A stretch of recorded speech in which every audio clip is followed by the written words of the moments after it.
Sunday's Game 7 loss to the Utah Jazz marked the end of the Clippers season and potentially the end of the Chris Paul era in Los Angeles.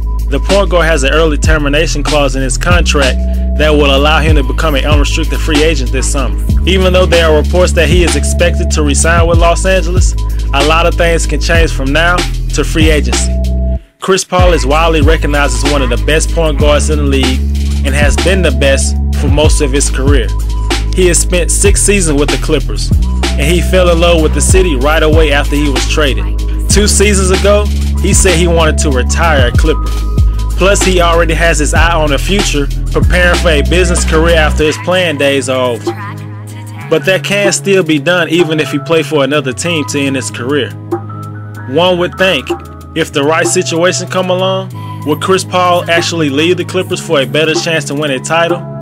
After years and years of disappointment, and the team being bit by the injury bug at the worst time every year, you could believe that this Clippers curse is real.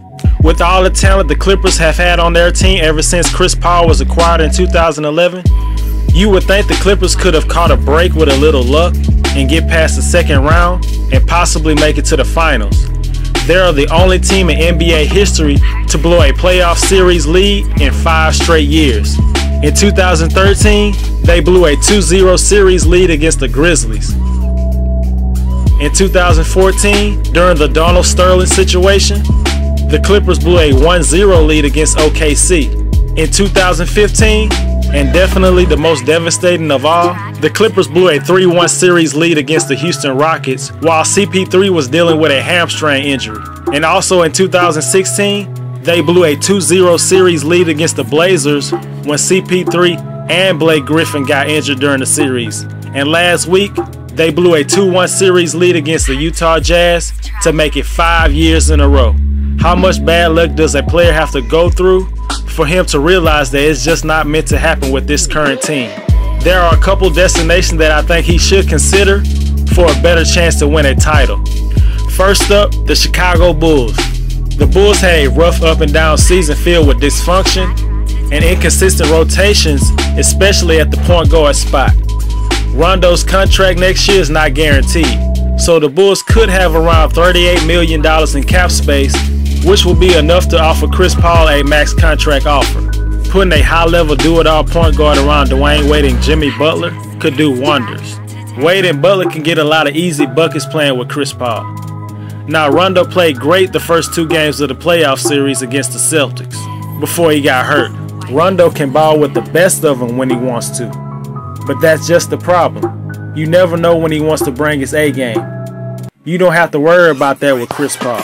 He brings it every night, and he's also a much better shooter and scorer than Rondo. D-Wade probably can convince Chris Paul more than anybody else could to leave Los Angeles. Who knows? Maybe if Chris Bosh is healthy enough to play next year, he can sign for the minimum with Chicago to join Chris Paul, Dwayne Wade, and Jimmy Butler. The next team he could go to is the San Antonio Spurs. His combination of strong leadership from the point guard spot and his hunger for success seemingly will make an ideal addition for the silver and black. A great leader is probably what Kawhi Leonard and LaMarcus Aldridge needs to win a championship. Tony Parker will be 35 next month, and the season and playoffs have shown that it's unlikely that the Spurs can win a championship with him playing major minutes. If Pau Gasol declines his player option, the Spurs will have enough money to offer Chris Paul a max contract. And the last team he should consider is the team that he almost got traded to before David Stern vetoed the trade as the owner of the Hornets, the Los Angeles Lakers. Now, this is only possible if the Lakers are able to trade for Paul George, ideally around the NBA draft before free agency. This will be interesting because Chris Paul wouldn't need to leave Los Angeles. He can go right across the hallway. Everybody by now has heard the rumors of Paul George wanting to either stay in Indiana or go to his hometown team, the Lakers. There are many trade packages the Lakers can offer Indiana. I believe a package will have to include either Russell, the top 3 pick, or Brandon Ingram. One of those 3, and they can also offer the 28th pick or Jordan Clarkson to take Luol Deng's or Timofey Mozgov contract off their hands. The possibilities are endless, and maybe the Lakers fans can get the point guard they always thought they deserved.